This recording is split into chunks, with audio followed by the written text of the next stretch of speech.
No começo do capítulo 13, no primeiro verso, é dito que ele saiu do templo. O que nós temos aí é o último momento de Jesus no templo, tudo que Jesus tinha que fazer diante da liderança religiosa judaica ele já fez, tudo que ele tinha que dizer naquele contexto já foi dito, e agora ele literalmente vira as costas ao templo. Eu vou ficar devendo uma foto para vocês, mas o lugar onde Jesus agora está é literalmente no Monte das Oliveiras, um monte um pouco mais elevado, diante de Jerusalém. Desse monte você vê as muralhas da cidade, você vê o templo imponente, vocês já viram a imagem do templo aqui dias atrás, domingo passado inclusive. Então Jesus olhando o templo, olhando a cidade onde Deus foi cultuado durante tanto tempo, onde sacrifícios foram levantados para aplacar a santidade divina, Deus agora começa a proferir o seu único discurso registrado dentro do Evangelho de Marcos. Lembra que em outros evangelhos há outros discursos de Jesus, mas esse é o único grande discurso, de fato, de Jesus no Evangelho de Marcos. Algumas questões introdutórias aqui, que eu arrolei aí para nós considerarmos. A gente tem aqui, talvez, a mais extraordinária profecia de Jesus, e uma das profecias que ainda não chegaram ao seu cumprimento. Nós aguardamos ainda o cumprimento das palavras de Cristo. O que ele vai profetizar em todo esse capítulo, e a gente já considerou metade dele, ou mais da metade dele semana passada, é que Cristo, olhando o templo, olhando Jerusalém, no Monte das Oliveiras, ele profetiza sua vinda gloriosa no dia do Senhor, em poder e glória, para reunir o seu povo e ficar para sempre com ele. E a igreja, desde cedo, tem confessado que crê na ressurreição da carne, crê na vida eterna, crê nessa vida gloriosa de Cristo, crê que aquele que ascendeu aos céus depois da ressurreição voltará para julgar vivos e mortos, ainda que haja grande debate entre cristãos. Os debates chegam a ser intermináveis, às vezes deixam muitos de nós cansados, debates quanto ao tempo da vinda dele, se esse tempo será antes de um milênio, após o milênio, se nós já vivemos um tipo de pré-consumação agora na Terra, se essa vinda virá antes da tribulação, depois da tribulação, no meio da tribulação, mas de forma geral, a igreja como um todo, a igreja cristã como um todo, em todos os seus ramos, católicos, ortodoxos, coptas, protestantes, pentecostais, eles têm aguardado essa segunda vinda gloriosa, essa segunda vinda triunfante de Cristo. O que nós já vimos até o presente momento, no sermão de semana passada, quando o Tiago esteve meditando aí nos primeiros 23 versos. Alguns pontos aí que a gente pode pensar como um tipo de resumo do que nós já consideramos até o momento. Uma questão importante aí é que Jesus começa a falar ou começa a nos ensinar que estaremos entre tempos. E o início desse tempo de tensão e tribulação e lutas se inicia com o templo e a cidade sendo destruídos por exércitos inimigos romanos, como castigo de Deus pela rejeição de Cristo como o único Messias. E o Tiago deu um bom resumo para a gente disso semana passada, lembrando que essa primeira parte da profecia de Cristo se cumpriu mais ou menos uns 35 anos depois da morte e ressurreição e ascensão aos céus de Cristo, quando os judeus se levantam contra o poder imperial romano e o imperador Nero manda exércitos de Roma para a Judéia, e esses exércitos, liderados por um pai chamado Vespasiano e seu filho Tito, que virão a ser imperadores romanos importantes depois, eles simplesmente destroem toda a resistência judaica na Judéia e arrasam Jerusalém, e depois vão conquistar a fortaleza de Massada em 73 depois de Cristo. Então, num aspecto muito sério, o que Jesus começa a profetizar aos seus discípulos e instruir seus discípulos quanto aos tempos do fim, quando ele voltará em glória, já começou a ocorrer pouco depois daquilo que Jesus proferiu nesse seu discurso. Mas, entre o início do período e o final desse período, ocorrerão guerras, surgirão falsos profetas, haverá terremotos, fomes, pestes, e no final dos tempos, como um sinal aí importante, haverá uma grande perseguição contra os discípulos de Cristo, ao mesmo tempo que todas as gentes, todas as etnias, todos os povos vão poder ter recebido o testemunho do Evangelho. Um ponto importante aqui é que, geralmente, quando nós lemos sobre esses sinais, nós pensamos que eles vão ocorrer sequencialmente, um atrás do outro. Mas em nenhum momento Jesus está ensinando isso. E é importante ter em mente, e a gente vai ver isso no final da passagem de hoje, nos versos finais da passagem de hoje, que o que Jesus quer comunicar para a gente é que esses sinais podem vir a ocorrer simultaneamente num processo de recrudescimento desses sinais. Na medida que o tempo vai passando, esses sinais vão ficando cada vez piores, mas na iminência da vinda de Cristo, esses sinais podem ocorrer todos simultaneamente. Nós vamos voltar a esse ponto mais adiante. Dois pontos de destaque aqui é que um dos sinais que precede a vida de Cristo é a igreja passar pela tribulação. Então, a noção que alguns mestres evangélicos têm de que a igreja será arrebatada antes da tribulação, Cristo virá em segredo antes da tribulação, ela não tem respaldo bíblico. O texto aqui lembra que nós vamos ser provados, como um pai da igreja escreveu no 3º século, é pelo sangue. O sangue da igreja é literalmente a semente que faz germinar a igreja. Então, a igreja vai passar por esse período de tribulação antes da vinda de Cristo. E no dia do Senhor, para usar a expressão no Antigo Testamento, após essa grande tribulação, essa tribulação muito severa, que é abreviada por amor aos eleitos, como o Tiago colocou a semana passada, Cristo voltará em glória para aliviar a igreja dos seus sofrimentos, triunfar sobre o anticristo e encerrar todo esse período de dores. Esse é o tempo do fim, isso marca uma nova etapa que o Evangelho de João vai chamar de vida eterna. Então, esse aí é um resumo do que nós já vimos semana passada, conectado com o que nós vamos ver hoje. E um alerta importante vem de um comentarista bíblico, R. Alan Cole. Ele diz o seguinte, e é importante aqui pensar nisso aqui. Todo esse capítulo de Marcos 13, muitas vezes é chamado de o pequeno apocalipse, pois nele Jesus também revela o futuro. Devemos ter em mente 3 coisas quando lemos esse capítulo. Em primeiro lugar, é impossível usar uma linguagem direta em épocas de perseguição política. Então, muitas pessoas supõem que a linguagem de Apocalipse, de Marcos 13, Mateus 24 e 25, assim como de Ezequiel, Zacarias, metade de Daniel, de Isaías, é uma linguagem cifrada, misteriosa, uma linguagem oculta que é dada para a gente ficar em confusão. Não é esse o ponto. Você tem que lembrar que em cada um desses textos, tanto do Antigo como do Novo Testamento, o povo de Deus está sob tensão, há um tipo de perseguição, ou no caso do Antigo Testamento, o povo de Deus está no exílio, então, obviamente, eles não podem falar do tempo do fim, o tempo do triunfo da causa deles, o tempo da destruição dos seus inimigos com a linguagem aberta, há uma tensão política. Então, esse é um ponto. A gente tem que lembrar que em épocas de perseguição movida pelo Estado, a linguagem usada pelos profetas do passado não é a linguagem aberta. Mas, em segundo lugar, essa linguagem é simbólica, utilizada para nos revelar coisas, não para nos iludir. E a nossa grande dificuldade quando a gente lida com esses textos apocalípticos é que nós perdemos as chaves que interpretariam esses textos. Eu arrisco dizer que grande parte do nosso problema é a nossa falta de familiaridade com a linguagem do Antigo Testamento quanto ao dia do Senhor. A nossa linguagem bíblica e nossas percepções bíblicas são extremamente empobrecidas no tempo presente. Com isso, a gente acaba perdendo algumas chaves, algumas ideias que nos ajudariam a interpretar essa linguagem, que não é uma linguagem esotérica, mas é uma linguagem que usa símbolos aos quais perdemos aqui a nossa chave. Um terceiro ponto, então, que esse comentarista diz é que tudo foi planejado para que nos tornássemos cristãos mais fiéis aqui e agora, não para nos capacitar a fazer profecias ou especulações sobre um futuro distante. Então, todos esses textos apocalípticos, tanto do Antigo como do Novo Testamento, textos de Isaías, Ezequiel, Daniel, Zacarias, textos de Mateus, Marcos e Apocalipse, 1 e 2 Tessalonicenses, que nós lemos há pouco, eles são nos dados não para a gente ficar especulando quanto ao fim, tentar criar um tipo de roteiro de cinema do que acontecerá no último dia, mas eles são dados para nos tornar mais fortes, mais fiéis, vigilantes, constantes, esperando de pé a vinda do nosso Salvador. Então, esses são 3 alertas importantes que a gente precisa ter em mente aí. Eu queria ler com vocês, então, Marcos capítulo 13, versos 24 e 37.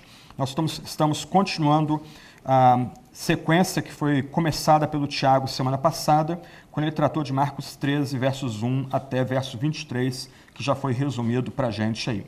Então, Marcos 13, versos 24 até 37. Deixa eu dar uma dica aqui. Nós vamos ler um texto de Apocalipse daqui a pouco.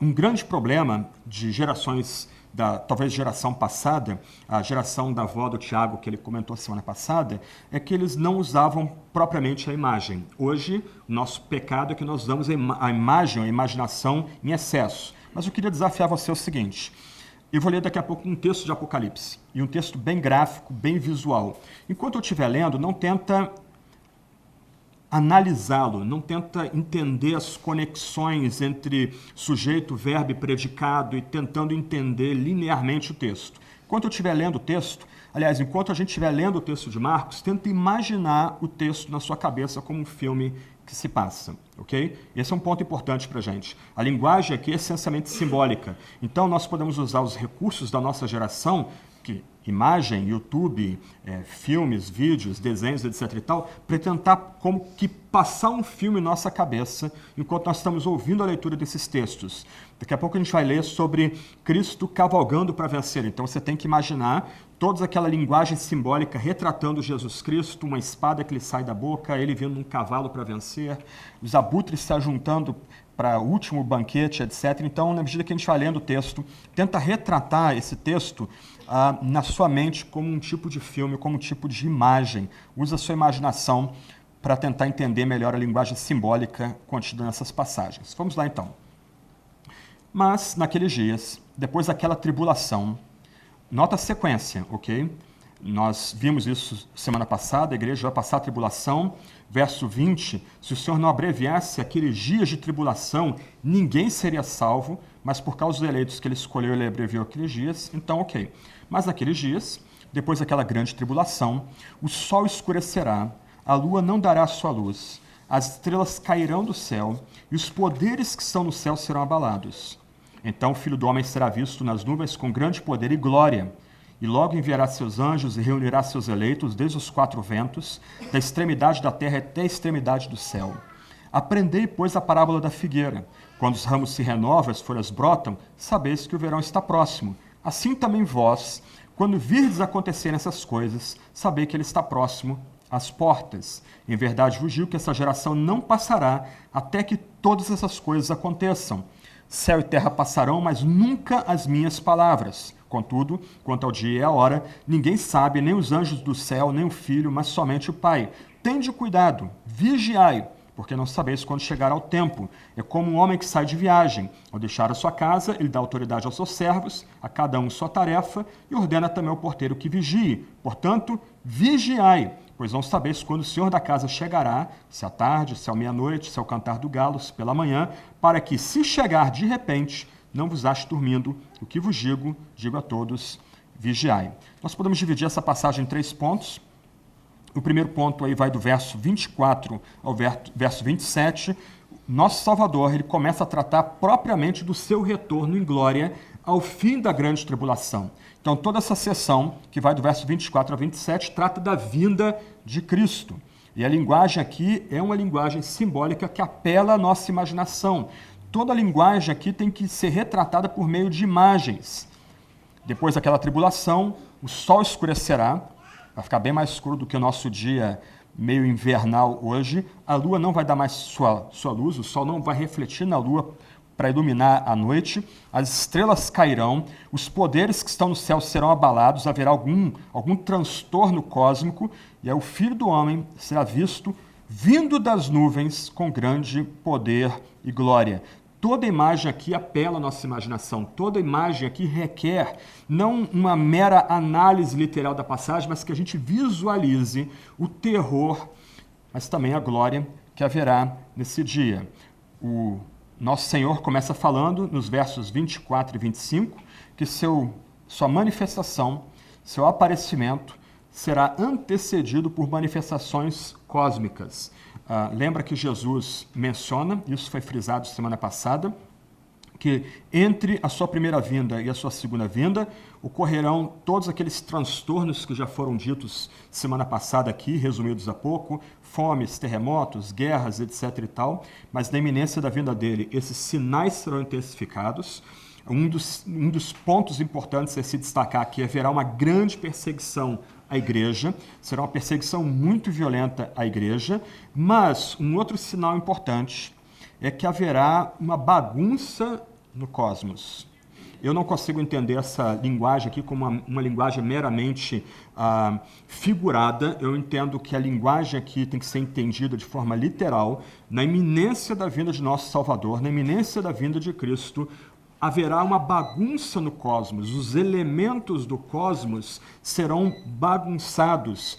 A ordem natural que nós agora estamos presos, dias, horas, semanas, meses, anos, na iminência da volta de Cristo, eles serão transtornados.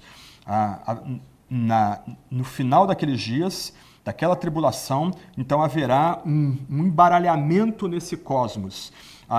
Jesus provavelmente tem em mente aqui algumas profecias do Antigo Testamento, que eu menciono aí de passagem, não vou ler por uma questão de tempo, mas você pode dar uma olhada depois em Isaías 34, verso 4, Ezequiel 32, verso 7, Joel capítulo 2, verso 10. Aquelas profecias do Antigo Testamento estão por trás da linguagem, aliás, são quase uma repetição da linguagem usada por Jesus aqui nesses primeiros 2 versos. E esses transtornos cósmicos, como esse sermão estendido em Lucas mostra para a gente, tem 2 alvos. Primeiro, infundir terror nos ímpios. Aqueles que não conhecem a Cristo ficarão literalmente assombrados, aterrorizados com o que ocorre no cosmos. Do outro lado, os santos, os eleitos, o povo de Deus, aqueles que estão na iminência de serem destruídos por essa grande tribulação, eles exultarão, porque ao ver a bagunça que ocorre agora no cosmos, a confusão que Deus mesmo, por assim dizer, estabelece no cosmos, os cristãos, os eleitos, eles sabem que Cristo está na iminência de vir. E no verso 26, é até um pouco frustrante olhar o verso 26, de forma muito resumida, de forma muito compacta, Cristo sinaliza como se dará a vinda dele. Então, nota, você tem aquela série de sinais ocorrendo, muito provavelmente simultaneamente, acontecendo todos ao mesmo tempo agora, para tornar mais complicada a situação. Além daqueles sinais, há uma grande perseguição, uma grande tribulação se abatendo sobre a igreja, e agora o cosmos entra em convulsão. Então, os ímpios, eles param de perseguir a igreja porque ficam atemorizados. A igreja perseguida agora exulta. Por quê? Como o texto diz, o Filho do Homem, e aqui a expressão remete a gente de Daniel 7, as profecias de Daniel 7, ele será visto nas nuvens com grande poder e glória. O retorno de Cristo será visível a toda a humanidade, e esse é o ponto que Jesus destaca para a gente aqui. Todo olho verá. Como nós aprendemos no sermão estendido retratado em Mateus 24 e 25, assim como o relâmpago sai do Oriente e se mostra no Ocidente, assim será a vinda do Filho do Homem. A gente precisa destacar aqui que no Novo Testamento não há nenhuma noção de uma primeira vinda secreta e invisível de Cristo. O que Jesus enfatiza em seu sermão escatológico em Mateus, em Lucas e aqui também em Marcos, é que Cristo virá uma única vez. Essa vinda será gloriosa. Todo olho verá essa vinda, em todo quadrante da terra, todas as pessoas verão essa vinda. Ninguém vai ser enganado. Lembra de Mateus 24 e 25. Alguns falsos profetas dirão, olha o Cristo aqui, olha o Cristo aí, vamos atrás do Cristo. A gente não vai ser enganado. Todo olho verá. O cosmos em caos, os elementos em caos do cosmos, Sol, Lua, estrelas, a Terra, a criação sendo revertida, a ordem da criação sendo revertida para uma situação caótica. E nesse momento Cristo volta e todo o olho vê. Isso é simultâneo. Ninguém será enganado. Aquele que vem para julgar e redimir será visto por todos. Como eu disse, é quase frustrante a menção à vinda de Jesus aqui em Marcos 13. Lembra que nós temos aqui um resumo que é ampliado em Mateus 24, 25, por exemplo, mas aqui eu preciso ler com vocês Apocalipse 19, 11 a 21. Lembra? Enquanto eu for lendo o texto, tenta imaginar a cena na sua cabeça, tenta retratar isso como um tipo de filme. Talvez seja os poucos benefícios de Hollywood para a gente hoje, nesse momento pelo menos. Pense em efeitos especiais, ok? Olha a imagem expandida que João na ilha de Patmos traz para a gente aqui. Em Marcos 13, a menção é sintética. O Filho do Homem será visto vindo nas nuvens com grande poder e glória. E depois há algumas menções aí no verso 27 ao que significa a vinda do Filho do Homem. Mas olha João, em Patmos, tendo o vislumbre de como será essa vinda do Filho do Homem no último dia. Imagina o ponto aí, ok? Então, vi no céu aberto um cavalo branco, e seu cavaleiro chama-se Fiel e Verdadeiro. Ele julga e luta com justiça. Os seus olhos eram como chama de fogo. Sobre a cabeça trazia muitas coroas, e tinha um nome escrito, que ninguém conhece, senão ele mesmo. Estava vestido com um manto salpicado de sangue, e seu nome é o Verbo de Deus. Os exércitos dos céus seguiam montados em cavalos brancos e vestidos de linho fino, branco e puro. Uma espada afiada saía-lhe da boca, para ferir com ela as nações. Ele as regerá com um cetro de ferro. Ele mesmo é o que pisa o lagar do vinho do furor da ira de Deus. Verso 15, toda a linguagem é calcada no Antigo Testamento. Você tem menções aqui ao Salmo 2, você tem menções aqui a profecias de Isaías. O lagar da ira de Deus era um tipo de piscina onde as uvas eram colocadas e os servos daquela casa pisavam naquelas uvas, eles iam esmagando com os pés aquelas uvas e escorrendo o sumo por um tipo de canaleta, o que era aproveitado saía, ficava naquele tipo de lagar apenas a borra. É isso que Cristo fará no último dia. Ele esmagará todos os seus inimigos. No manto, sobre a coxa, traz escrito o nome, Rei dos Reis e Senhor dos Senhores. Viu um anjo de pé no sol, que clamava em alta voz, dizendo a todas as aves que voam pelo meio do céu. As aves são abutres aqui.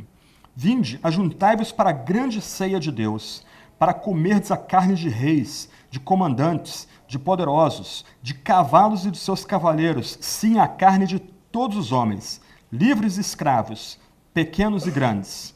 Então vi a besta, os reis da terra e seus exércitos reunidos para atacarem o cavaleiro e seu exército. Parece imponente isso aqui, 2 exércitos prontos para se desafiar no campo de batalha, mas olha, é quase frustrante os versos 20 e 21. Não há nem luta, mas a besta foi presa e com ela o falso profeta, que realizou diante dela os sinais com que enganou os que receberam o sinal da besta e os que adoraram a sua imagem. Esses 2 foram jogados vivos no lago de fogo que arde com enxofre. Os demais foram mortos pela espada que saía da boca daquele que estava montado no cavalo, e todas as aves se fartaram da carne deles. Não há combate, não há luta. Eles se apresentam diante do Filho do Homem que vem das nuvens com grande poder e glória, e no minuto seguinte são completamente esmagados, completamente derrotados. O retorno de Cristo será visível a toda a humanidade. Ele virá uma única vez. Todo olho verá, mas ele vem em juízo e julgamento. Isso que a gente pode entender das expressões com grande poder e glória. Ele vem para salvar o seu povo. A gente já leu isso semana passada, verso 20. Por causa dos eleitos que ele escolheu, ele abrevia os dias da tribulação. Ele vem para nos dar livramento nesse momento aí de grande tensão, grande luta, grande perseguição, mas ele vem também para esmagar os poderes do anticristo, destruir o pecado e a morte de forma final e cabal e triunfar sobre a besta e também sobre Satanás. O que a gente precisa ter em mente aqui, já que eu estou apelando à imaginação de vocês, é que Cristo, até o presente momento, veio como Redentor. Agora, ele virá como juiz, e um juiz que não tem como ser corrompido. Cristo veio como ovelha muda que vai para o matadouro. Cristo voltará no último dia como leão da tribo de Judá, e um leão domesticado, como diz C.S. Lewis. Verso 27, ele virá para reunir o seu povo. Eu vou ficar devendo aqui, eu vou mostrar uma imagem para vocês muito bonita. Eu gosto muito de arte medieval, me suportem por causa disso. Acho que para nosso empobrecimento nós deixamos de valorizar a arte medieval. Mas uma imagem que eu cheguei a botar no slide, depois eu tirei por bobeira, desatenção, cansaço, sei lá. É muito legal a imagem, os mortos sendo levantados da tumba e os anjos removendo as lápides da tumba. Quando Cristo voltar, os seus anjos reunirão todos os eleitos, aqueles que já descansam, aqueles que estão vivos, passando ou sendo provados pela grande tribulação. Esses anjos, por assim dizer, nos reunirão a Cristo que vem para triunfar, a Cristo que vem nas nuvens com grande poder e glória. Ele vai trazer os cristãos, os seus eleitos, os seus escolhidos, de todas as extremidades da terra. A ideia aqui é que nenhum daqueles que são contados como eleitos serão esquecidos. Todos eles serão reunidos, todos eles serão trazidos. Tenta ir unindo os pontos aí. Na iminência do fim, os sinais descritos semana passada se intensificarão, terremotos, fome, guerras, etc. Haverá uma imensa perseguição aos cristãos. A perseguição que os cristãos enfrentam hoje não será nada comparada a essa perseguição do último dia, mas na iminência da destruição do povo eleito, o Filho vem com poder. O Filho do Homem Celestial vem para esmagar os reinos desse mundo. Ele vem para triunfar sobre os poderes que se levantaram contra ele e contra seu povo. E ele reúne, ele congrega em si mesmo, por meio dos seus santos anjos, os eleitos de todo o canto da terra. Nenhum deles será esquecido. Esse será, então, um dia de grande triunfo, um dia de juízo e um dia de vitória. Avança dois slides aí para a gente aí. Ok, isso aí. Esse é geralmente, a igrejas medievais, em cima da porta, eles têm o que eles chamam de tímpano, um tipo de triângulo que fica em cima da porta, e geralmente aqueles triângulos tendem a retratar imagens de Cristo rodeado pelos 4 seres viventes, os profetas e apóstolos ao redor deles, mas uma imagem típica da Idade Média é o Cristo Todo-Poderoso que vem para julgar. Isso aqui eu posso depois mandar um link para vocês na lista da igreja, de um site que tem todos os detalhes desse tímpano. Mas eu acho muito bonito o Cristo Todo-Poderoso sendo retratado aqui como juiz. Uma mão erguida, isto é, convidando aqueles que os anjos, e aqui embaixo tem os anjos abrindo as tumbas e levantando os eleitos, convidando os eleitos para subir aos céus, e outra mão para baixo, indicando a perdição eterna, a danação daqueles que não creram em Jesus nesse lado da existência. Vamos voltar então um pouquinho, depois eu mando o link, e o link tem imagem grandona desse tímpano e os vários detalhes, explicando os vários detalhes desse tímpano. Um ponto, e por isso que eu trouxe essa imagem para mostrar para vocês, Cristo se tornou inofensivo para a gente hoje. A gente costuma retratar Cristo muito por meio de desenhos animados, esmilinguido, mas Cristo não é inofensivo. Nós estamos considerando aqui o Evangelho de Marcos e tentando andar com Cristo no Evangelho de Marcos. Cristo, ele tem uma postura poderosa em tudo que ele faz. Há uma aura, uma dignidade, uma força que o Evangelho de Marcos tenta retratar para a gente. Só que isso não se compara, já que o Evangelho retrata ele como servo, como redentor, como a ovelha que vai muda para o matadouro. Essas imagens que nós vimos até agora não se comparam à imagem daquele que virá em glória no último dia, não mais como ovelha, mas como leão, não mais como redentor, mas como juiz que vem para julgar vivos e mortos, erguendo os eleitos ao paraíso, aos novos céus e nova terra, mas banindo da sua presença todos aqueles que não creem em seu nome. Então, essa vinda de Cristo será um dia de juízo para o mundo. Ele virá nas nuvens, o que indica que ele vem para julgar e condenar. Ele vai fazer uma separação nesse dia da vinda dele. Ele vai separar os eleitos do restante da humanidade. O mundo será julgado em sua rebelião, como a gente leu em Apocalipse 19.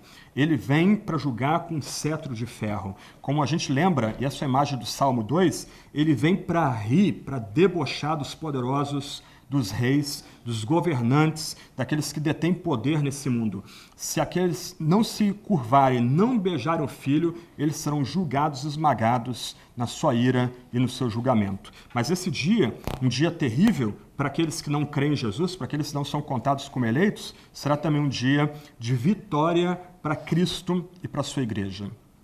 haverá alívio para aqueles que sofrem a grande tribulação. A gente lembra de Apocalipse 6, o Novo Testamento não subestima a dor do martírio, mas também o Novo Testamento vindica os seus mártires. Apocalipse 6, nós temos uma imagem forte. Os mártires diante do trono, eles lembram da sua morte violenta enquanto descansam diante de Cristo, mas eles clamam para que Cristo vingue o sangue deles derramado. Então, se de um lado Cristo vingará o sangue dos mártires, o sangue que foi derramado pelos mártires, o Cristo, voltando em glória, também aliviará aqueles que vivos passam pela grande tribulação. Os inimigos de Cristo, os inimigos da igreja, serão completamente derrotados. Eu não vou desenvolver a ideia do anticristo, que se encontra especialmente nas epístolas de Paulo e também em 1 João, mas em linhas gerais o anticristo pode ser uma era, um tempo de, por exemplo, cristofobia, um tempo de pessoas tendo repúdio ao nome de Jesus, mas Paulo sinaliza que provavelmente o anticristo será um tipo de governante mundial, um tipo de pessoa que tenta ter não só o poder político, o poder econômico, o poder militar, mas exige o culto das pessoas, como os Césares do mundo antigo, como Stalin na Rússia comunista, como Adolf Hitler na Alemanha nacional-socialista, Pol Pot, Mao Tse-tung e alguns aqui na América Latina também. Ok, não pode deixar de ser, né? A gente tem que falar disso também, infelizmente. Mas o fato é que esses inimigos serão derrotados. Eles que se postam de forma tão poderosa, é interessante a imagem de Paulo em 1 Tessalonicenses, eles serão derrotados pelo sopro da boca do Cristo vitorioso. A gente fica esperando uma conflagração, um grande embate titânico, como na Idade Média ou na Idade Antiga, dois exércitos correndo na direção do outro, e um grande choque de espadas, armaduras, lanças, capacetes, etc. e tal. Não vai haver nada disso. Os exércitos se postam diante do Cordeiro e ele simplesmente, com um sopro, com uma palavra, desfaz as hostes do adversário, são completamente derrotadas, tanto os supostos poderosos desse mundo, como os demônios, potestades, principados que estão por trás dos demônios, dos poderosos desse mundo. Esse dia de vitória também será um dia de cumprimento das promessas. Por isso que Paulo, em 1 Coríntios, diz que haverá um tempo em que a esperança e a fé não serão mais necessárias, só o amor vai permanecer. Nesse tempo da vinda gloriosa de Cristo, quando ele vem para trazer a sua vitória, para vindicar o seu nome e dar a vitória para a igreja, as promessas serão cumpridas, nossa fé cessa, nossa esperança cessa, agora o resto do amor pelo Cristo vitorioso, o leão que é a ovelha, o juiz que é o Redentor. E esse dia de vitória também será um dia de reunião. O verso 27 diz que os anjos reunirão os eleitos de Cristo em todo o quadrante da terra. Nós nos uniremos, a igreja será unida, a igreja que já descansa com Cristo se unirá com a igreja que milita desse lado da existência e todos juntos celebrarão a Cristo por toda a eternidade, louvarão a Cristo por toda a eternidade. Essa é a ideia dos versos 24 a 27, retratando a vinda de Cristo como um juiz, como o leão que virá no último dia. Aí Jesus muda o seu discurso. Nota que todo esse ensino sobre a vinda de Cristo é bem curto, bem sintético, bem resumido. Jesus agora, isso é parte da estrutura do Evangelho de Marcos, que é um evangelho bem prático de Jesus em ação.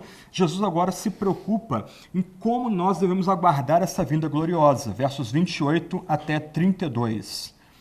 Jesus começa falando de uma parábola aí.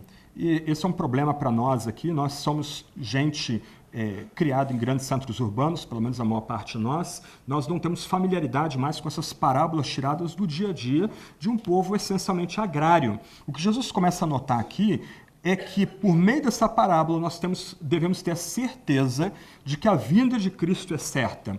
Ele usa uma parábola que seria facilmente compreendida pelos seus leitores originais, os leitores originais de Marcos, pelos aqueles que ouviram Jesus de forma imediata. Ele nota a figueira, que é um tipo de árvore bem comum na Judéia do primeiro século, e até hoje ainda é uma árvore comum naquelas paragens. E ele diz, olha, você está vendo essa planta? Ok, qualquer criança, jovem, adulto, ancião, sabe que depois de um período de sequidão ou de inverno, outono e inverno, quando as a folhagem começa a nascer de novo e começa a ficar verde de novo, marca-se um novo tempo, marca-se uma nova etapa.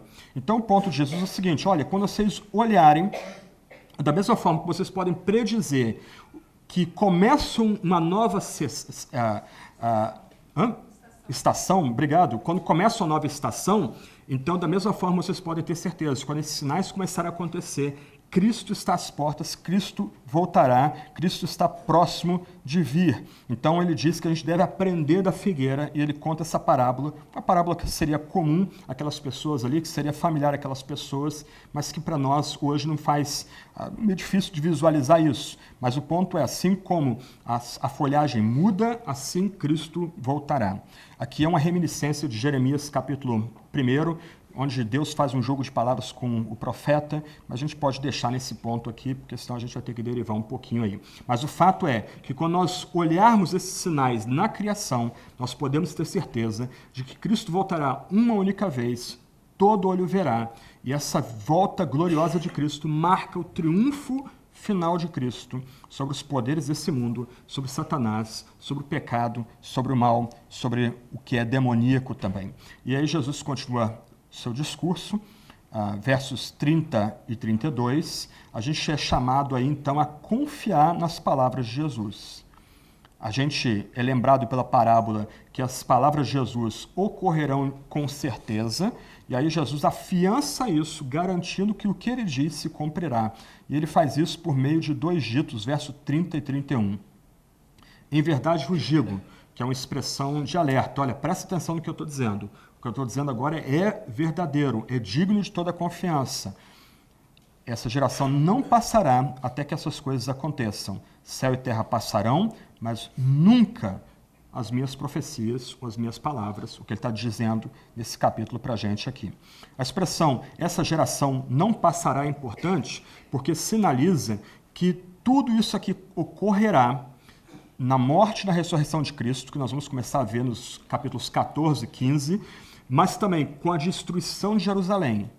Todos esses vários sinais que já vão acontecer naquela geração apontam para a gente, para o fato de que o que Cristo profetizou certo ocorrerá no último dia, ocorrerá verdadeiramente no último dia. Então, a geração a qual ele se dirige tem que ficar alerta, tem que ficar esperta, porque a partir do que farão ao Filho do Homem, e mais adiante, 30 anos depois, a destruição de Jerusalém, aquilo sinaliza que as palavras de Cristo, de fato, ocorrerão ou serão concretizadas. O verso 31 é muito forte, ele conecta a gente exatamente com os versos 25 e 26. Assim como Cristo vai voltar, tão certo como ele diz, assim suas palavras permanecem. Tudo mais pode passar.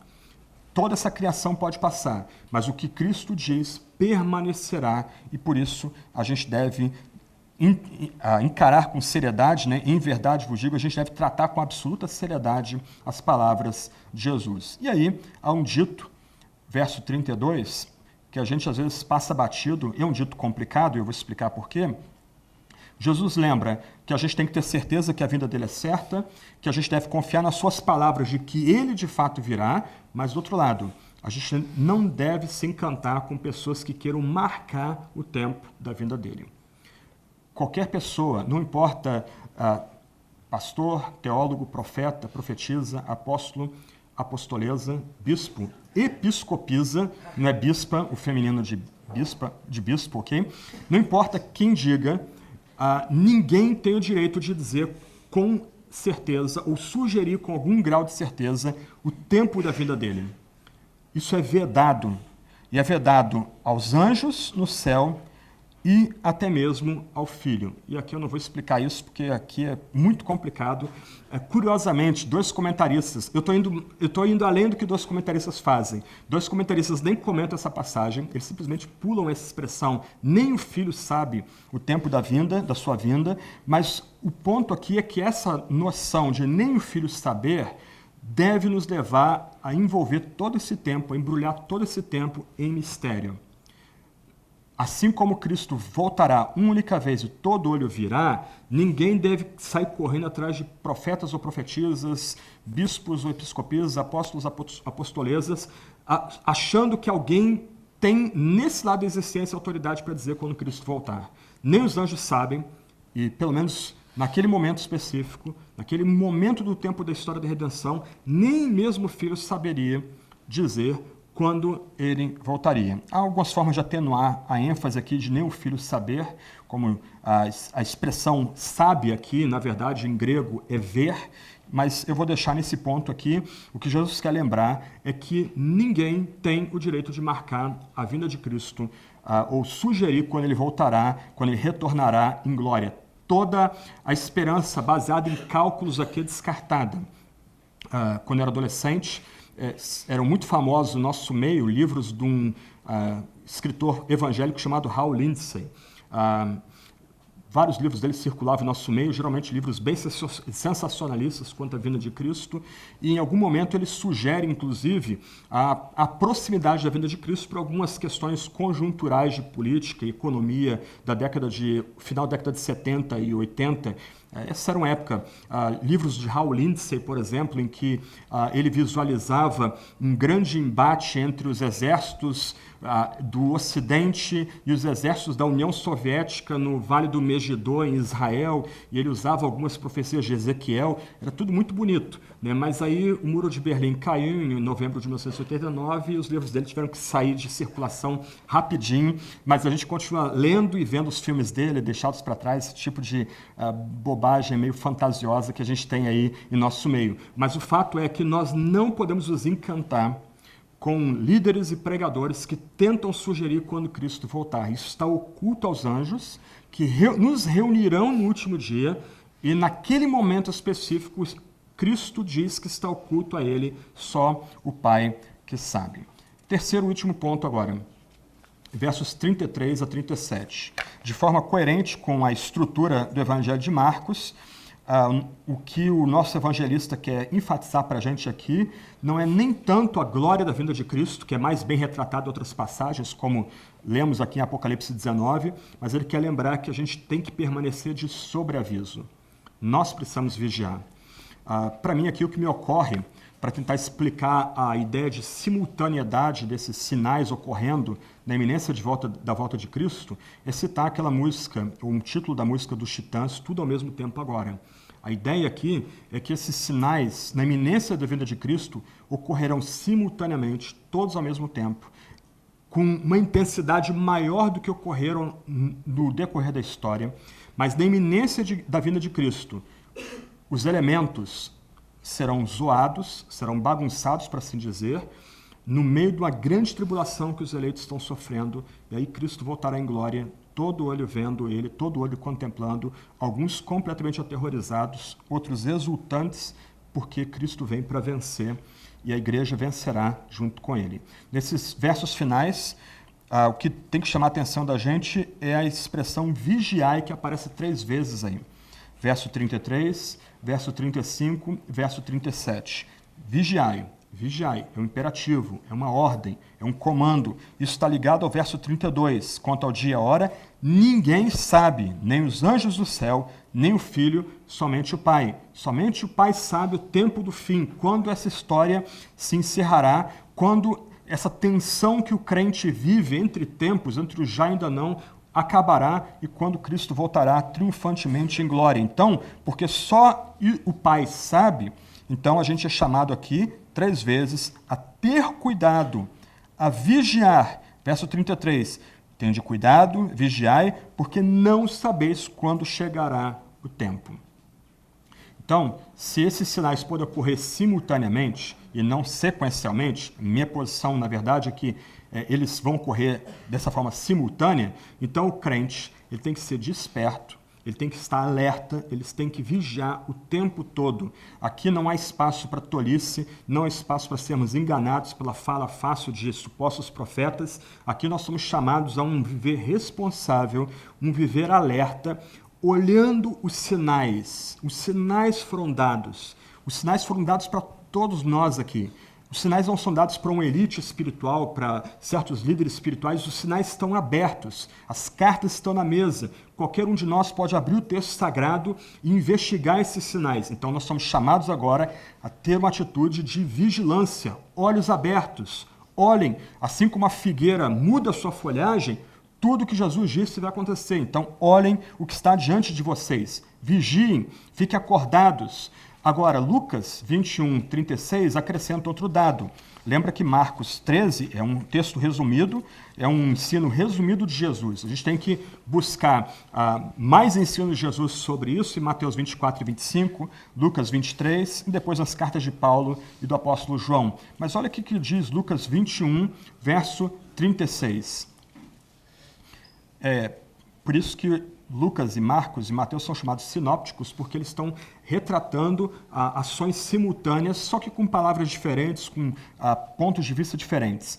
Vigiai, ok, nós estamos vendo isso em Marcos capítulo 13, vigiai, pois, orando em todo o tempo, para que possais escapar de todas essas coisas que haverão de acontecer e ficar em pé na presença do Filho do Homem. Então, unindo Marcos e Lucas, a ideia aqui é que a gente precisa ser vigilante, estar com os olhos bem abertos, alertas, acordados.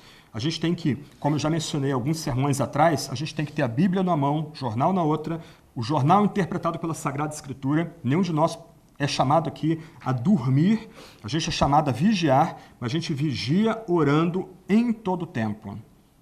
A expressão para ficarmos de pé na presença de Cristo é muito bonita. Quer dizer, aqueles que são prudentes, aqueles que são vigilantes, aqueles que oram em todo o tempo aguardando essa volta de Cristo, eles ficarão de pé quando Cristo voltar em glória. A ideia aqui é que quando Cristo volta em glória, com pinos de boliche, todos os reprovados, todos os ímpios, os inimigos de Cristo da igreja simplesmente caem desmaiados.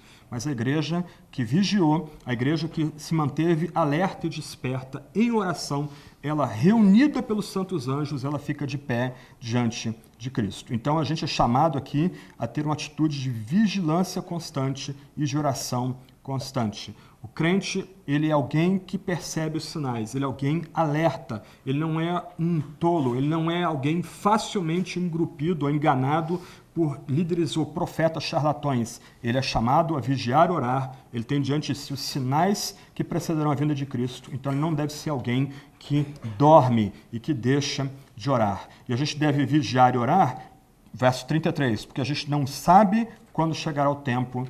E aí Jesus cita uma segunda parábola.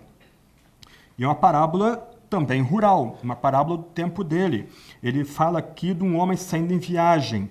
Ele dá autoridade aos servos, distribui tarefas, ordena que o porteiro vigie, e a gente é chamado, verso 35, da mesma forma que o porteiro vigia, a vigiar, porque a gente não sabe, de novo, nós não sabemos quando o Senhor da casa chegará. Se à tarde, se à meia-noite, se ao cantar o galo, uma expressão curiosa aqui, e provavelmente não está falando da ave que incomoda alguns de nós aí de madrugada, no começo da madrugada, mas provavelmente aqui é uma menção a um tipo de trombeta que os militares em Jerusalém, os militares romanos de Jerusalém tocavam na fortaleza para marcar a mudança de horas durante o dia e se pela manhã. Como a gente não sabe quando o dono da nossa casa vem, a gente precisa administrá-la dignamente.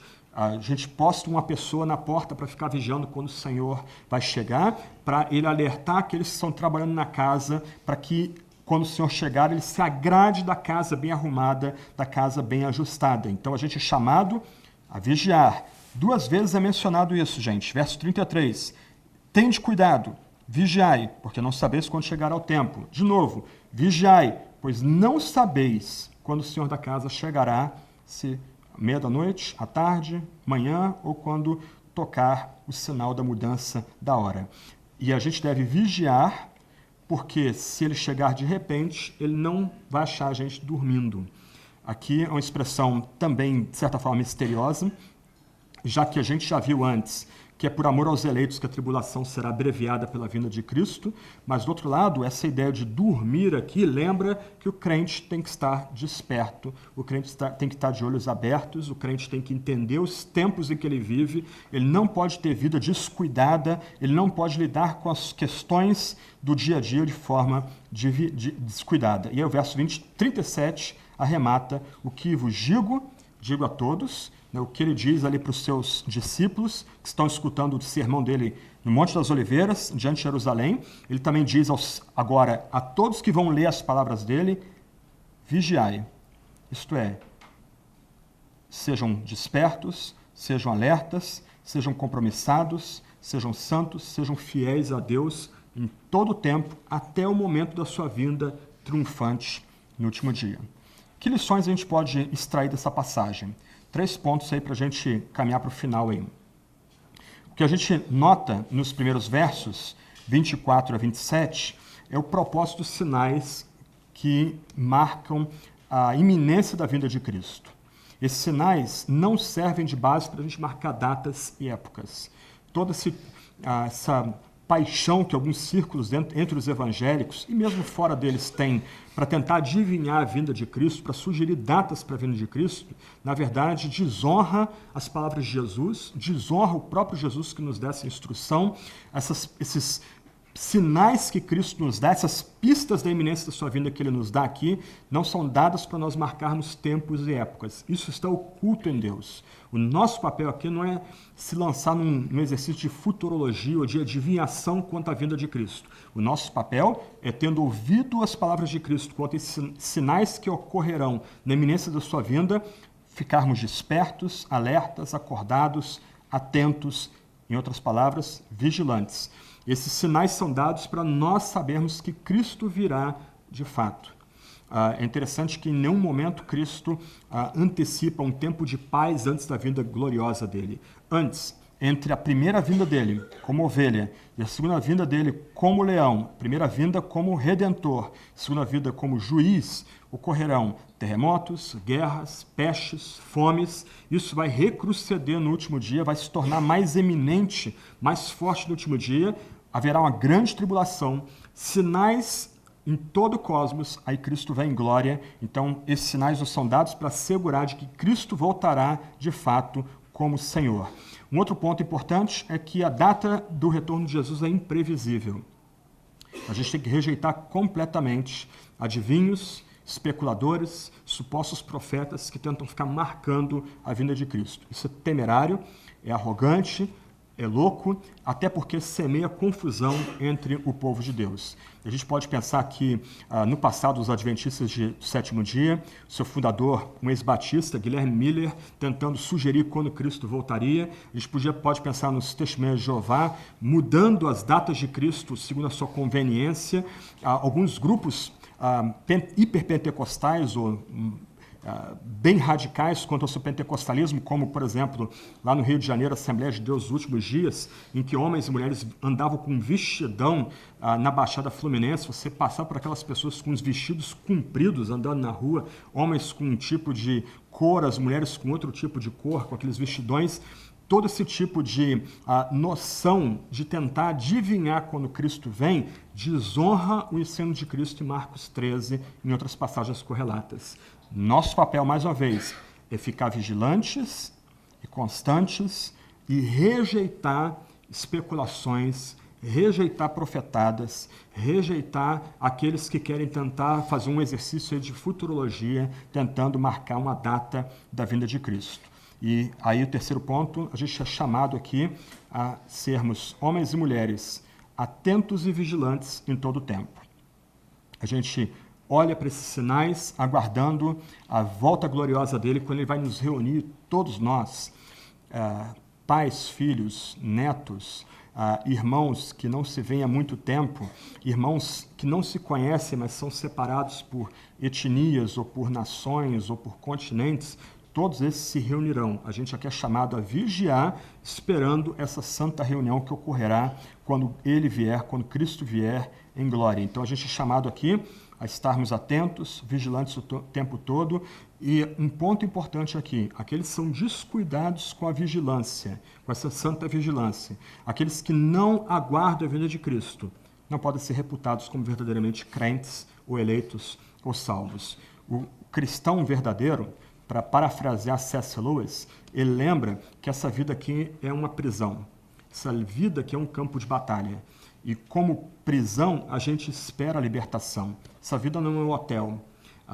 Alguns acham que essa vida é um hotel e ficam reclamando do serviço, reclamando de Deus como se ele fosse o gerente desse hotel. Mas essa vida aqui não é um hotel. Não nos é prometido, desse lado da existência, um paraíso. O paraíso só vai ser redescoberto quando Cristo voltar finalmente em glória e triunfo no último dia. Se nós vemos essa vida como um campo de batalha, nós esperamos a paz que virá. Se a gente vê essa vida como uma prisão, nós esperamos aquele libertador que abrirá a cela da prisão para nos dar completa liberdade numa nova estrutura de mundo que o Novo Testamento chama de vida eterna e Apocalipse chama de novos céus, nova terra. Aqueles que não aguardam essa vida gloriosa de Cristo não podem ser reputados de fato como cristãos. O cristão ama, ele espera, ele anseia essa vinda. Uma oração curtíssima do Novo Testamento é Maranatá. Venha, Senhor Jesus, que o Senhor Jesus venha em glória. Esse é o anseio do cristão. Talvez a gente não anele e não espere essa vinda porque a gente não está sendo provado o suficiente. Aqueles que estão sendo provados no Oriente Médio, partes da África, partes da Ásia, aqueles que, eu coloquei esse vídeo na minha página, dia desse, na Venezuela param diante de soldados e guardas fortemente armados e começam a clamar por libertação, esses sabem que, olhando para esse lado da existência, não há nenhuma esperança de vitória final. É necessário que aquele que veio para nos salvar, venha para julgar no último dia e venha triunfante. Como diz aqui o texto que nós meditamos, o Filho do Homem será visto, vindo nas nuvens com grande poder e glória, e logo enviará seus anjos e reunirá seus eleitos, desde os quatro ventos, da extremidade da terra até a extremidade do céu. Essa é a nossa única esperança, mas também é toda a nossa esperança. Que o nosso Salvador, que nós já amamos com muita luta nesse tempo presente, virá em grande glória no último dia para nos dar alívio, descanso, paz, alegria, contentamento, o que a gente celebra na ceia e a gente vai rememorar isso semana que vem. Eu queria terminar lendo um hino. Para mim é um dos hinos mais bonitos em língua inglesa. Infelizmente não tem tradução para o português. Esse hino é baseado nas cartas de um grande teólogo presbiteriano chamado Samuel Rutherford, que foi preso por ter resistido a um rei mau da Inglaterra. E uma senhora, Anne Ross Cozen, ela pegou essas várias cartas e parafraseou, deu uma estrutura de cântico para essas cartas, para esses textos, né? E depois ela musicou esses textos das cartas. Eu vou ler só 4 estrofes de um hino de 16 estrofes, então vou poupar vocês aí de muita leitura. Eu selecionei as 4 principais estrofes desse hino. Mas olha, presta atenção na letra e tenta imaginar a cena, mais uma vez. As areias do tempo escoam. Essa cantora, essa senhora, ela está pensando naquelas ampulhetas antigas, ok? As areias do tempo escoam, rompe a alvorada celestial, a manhã de verão pelo qual ansiei, a manhã doce e radiosa desperta. Trevas, trevas houve à meia-noite, mas o nascer do dia está às portas, e glória, glória habita na terra de Emanuel. A noiva não repara em seu vestido, mas no rosto do seu amado noivo. Não fixarei os olhos na glória, mas no meu Rei da graça. Não na coroa que ele dá, mas em sua mão transpassada. O cordeiro é toda a glória da terra de Emanuel. Experimentei zombaria e ódio, experimentei erro e vergonha. Os orgulhosos da terra me censuraram, por causa do 3 vezes bendito nome de Cristo, onde Deus mais justamente coloca o seu selo. Comportaram-se da forma mais ignóbil, mas o juízo brilha tal qual meio-dia na terra de Emanuel. Convocaram-me a estar perante eles, mas ali não posso ir. Meu Senhor diz, venha para cima. Meu Senhor diz, bem-vindo ao lar. Meu régio rei, em seu trono branco, ordena a minha presença, onde a glória habita na terra de Emanuel. Amém? Vamos orar.